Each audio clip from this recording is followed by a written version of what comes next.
Assalamualaikum warahmatullahi wabarakatuh. Alhamdulillah wasyukurillah wassalatu wassalamu ala Rasulillah Sayyidina Muhammad ibn Abdillah wa ala alihi wa sahbihi wa mawalah. La hawla wa la quwwata illa billah. Amma ba'du. Para pemirsa MMI Media Channel rahimakumullah. Baik, pada kesempatan ini kita akan menjawab pertanyaan siapa itu Wahabi dan sejak kapan ia berkembang di Indonesia dan apa bahayanya. Nah, 3 pertanyaan ini akan kita kupas dalam video ini. Nah, tentu saja untuk menjawab pertanyaan ini kita tidak asal bicara tetapi kita menggunakan referensi. Maka untuk menjawab pertanyaan tersebut kami menggunakan referensi kitab karya Hadratus Syekh Kiai Haji Hasyim Asy'ari.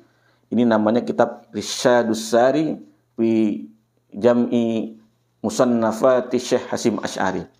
Ya, kitab ini adalah kompilasi atau kumpulan-kumpulan dari kitab-kitab yang dikarang oleh Hadratus Syekh. Nah, kita buka kitab ini, kita fokus kepada kitab yang bernama Risalah Ahli Sunnah wal Jamaah. Ini kita buka halaman 9. Nah, pada halaman 9 ini beliau menjelaskan tentang bagaimana masyarakat-masyarakat di tanah Jawa khususnya dan umumnya di Indonesia itu berpegang teguh kepada mazhab ahli sunnah wal jamaah. Beliau mengatakan fakulluhum fil fiqhi ala mazhabi Imam Muhammad bin Idris wa fi usuliddin ala mazhabil Imam Abi Hasan al-Asy'ari. Kemudian wa fi tasawufi ala mazhabil Imam al-Ghazali wal Imam Abi Hasan as-Sazili radhiyallahu anhum ajma'in. Nah, ini penegasan oleh Hadratus Syekh Kiai Haji Hasyim Asy'ari bahwa yang dimaksud dengan ahli sunnah wal jamaah yang mayoritas dipegang oleh masyarakat di Jawa dan umumnya di Indonesia itu adalah dalam fikih dia bermazhab Asy-Syafi'i, bermazhab Imam Syafi'i. Dalam usuluddin atau dalam akidah dia bermazhab Imam Abu Hasan al-Asy'ari. Dan dalam tasawuf mereka bermazhab Imam al-Ghazali dan Imam Abu Hasan as-Sazili. Ini yang pertama. Kemudian beliau menjelaskan pada paragraf berikutnya, summa innahu hadasa fi ami alfin wa salasimi'atin wa salasina ahzabun mutanawwi'atun. Nah, kemudian pada tahun 1330 Hijriah muncullah kelompok-kelompok, muncullah golongan-golongan yang bermacam-macam. Nah, kelompok yang bermacam-macam itu dijelaskan oleh beliau muncul pada tahun 1330 Hijriah atau sekitar 116 tahun yang lalu. Atau kalau kita konversi kepada Masehi, mungkin sekitar awal-awal abad ke-19 ya. Itu muncul aliran, muncul kelompok-kelompok dalam Islam yang bermacam-macam. Nah, beliau kemudian menjelaskan dari kelompok-kelompok tersebut tentu ada yang sawadul a'zam seperti beliau jelaskan di atas. Kelompok yang paling besar yaitu dalam fikih bermazhab Syafi'i, dalam akidah bermazhab Imam Abu Hasan al-Asy'ari, dalam tasawuf bermazhab Imam al-Ghazali dan Imam Abu Hasan as-Sazili. Nah, kemudian selain itu beliau juga menjelaskan wa minhum firqatun yatba'una ra'ya Muhammad Abduh wa Rashid Ridha, ya, wa ya'khuzuna min bid'ati Muhammad bin Abdul Wahhab an-Najdi wa Ahmad bin Taimiyah wa talamizaihi Ibni Qayyim wa Ibni Abdul Hadi.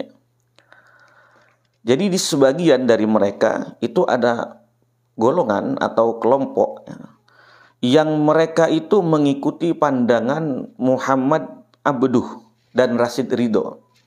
Kemudian mereka juga mengambil daripada kebid'ahan Muhammad bin Abdul Wahhab an-Najdi. Kemudian juga mengikuti Ahmad bin Taimiyah atau Ibnu Taimiyah.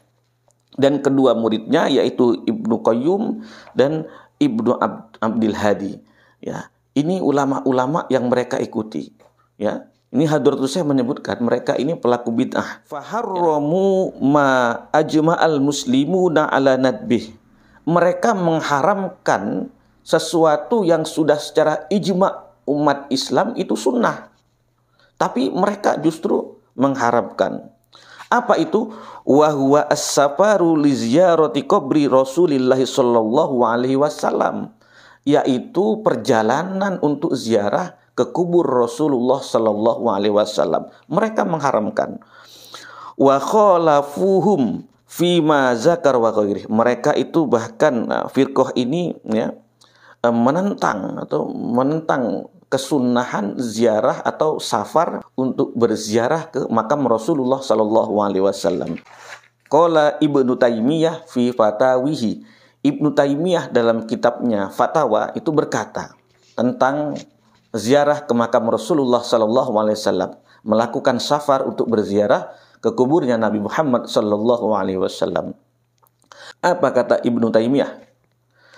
Wa iza safara li'atiqadihi annaha ay ziyarata qabrin Nabi sallallahu alaihi wasallam ta'ah kana zalika muharraman bil ijma'il muslimin.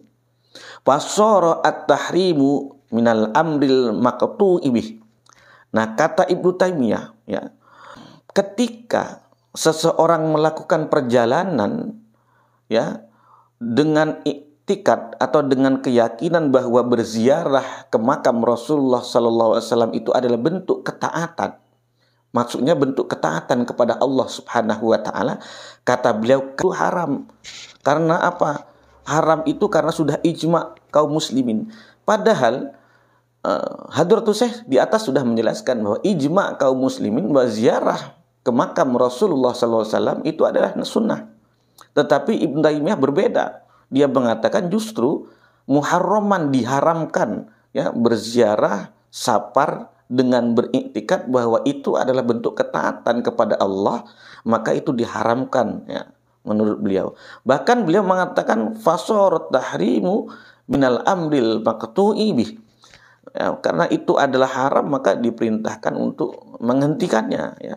Baik, kemudian tentang bahaya. Qala al-alamah Asy-Syaikh Muhammad Bakhit Al-Hanafi Al-Muti'i fi risalatihil musammati Tadhhirul Fuadi min Danasil I'tiqad.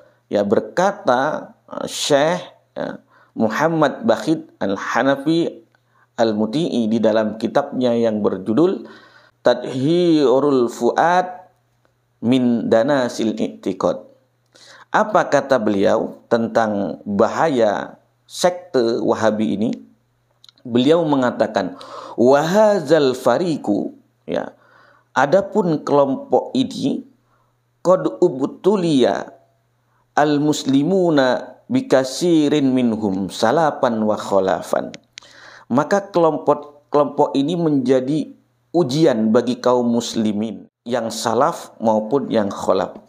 Fakanu wasmatan wasulbatan fil muslimina wa udwan fasidan ya. Mereka itu adalah kecacatan ya dan memecah belah kaum muslimin. Bahkan mereka itu diumpama bagaikan anggota tubuh yang rusak. Ini sekte Wahabi. Cacat, memecah belah umat muslimin ya. Kemudian bagaikan anggota tubuh yang dia itu rusak.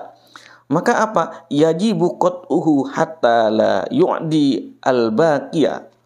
Ya, maka wajib ya, bagi kita untuk memotongnya, untuk mengkonter dakwah-dakwahnya. Karena apa? Karena mereka itu adalah cacat, mereka itu pemecah belah umat. Mereka itu bagaikan anggota yang rusak. Maka ini tentu harus dihentikan. Maka ini harus tentu kita minimalisir agar tidak menjangkiti kaum muslimin yang lain. Kemudian beliau melanjutkan fahuwa kal majzumi ya wa yajibul firaru minhu. Bahkan kelompok Wahabi ini bagaikan penyakit lepra yang mau tak mau kita harus jauhi. Masa ada penyakit lepra justru kita pendekati? Maka kita harus asingkan. Kemudian wa innahum fariqun mereka itu adalah kelompok yal'abuna bidinihim, yang mempermainkan agamanya, yaitu agama Islam, dipermainkannya. Yazummunal ulama'a salapan wa kholapan, dan mereka ini mencela ulama-ulama yang sudah masyhur baik salaf maupun kholaf demi untuk mempertahankan ajaran atau doktrin dari paham Wahabi ini. Mereka tidak segan-segan mencela. Bahkan di sini kita lanjutkan lagi dijelaskan, ya. Wa yaqulun, mereka berkata, innahum ghairu ma'sumin fala yambaghi taqliduhum. Ya. Para ulama-ulama itu kan mereka itu bukan orang yang maksum, tidak perlu kita harus mengikutinya. Artinya seperti itu, mereka mendoktrin bahwa dengan perkataan ini seolah-olah ulama-ulama kita itu yang berbeda dengan pendapat dia salah, nggak usah diikuti.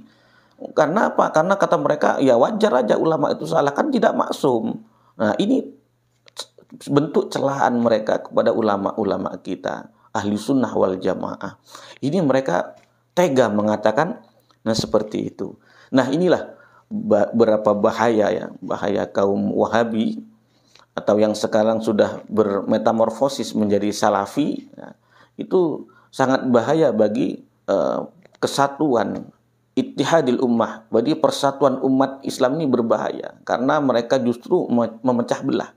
Oleh karena itu dakwahnya memang harus kita counter agar tidak menyebar, sehingga umat kita ini menjadi cerdas dan bisa tahu bahwa paham-paham mereka itu ternyata itu bertolak belakang dari ahli sunnah wal jamaah. Sekian yang bisa kami sampaikan. Ya, sekiranya 3 pertanyaan tadi sudah terjawab. Ya, siapa itu Wahabi dan sejak kapan ia muncul di Indonesia dan apa bahaya dari sekte Wahabi ini? Maka tadi sudah kita jawab. Mudah-mudahan sekali lagi bisa dipahami. Sampai bertemu pada sesi berikutnya. Terus tonton Media Channel. Komen pertanyaan, insya Allah akan kita jawab dengan referensi kitab-kitab para ulama kita. Demikian, wallahu muwaffiq ila aqwamit thoriq. Assalamualaikum warahmatullahi wabarakatuh.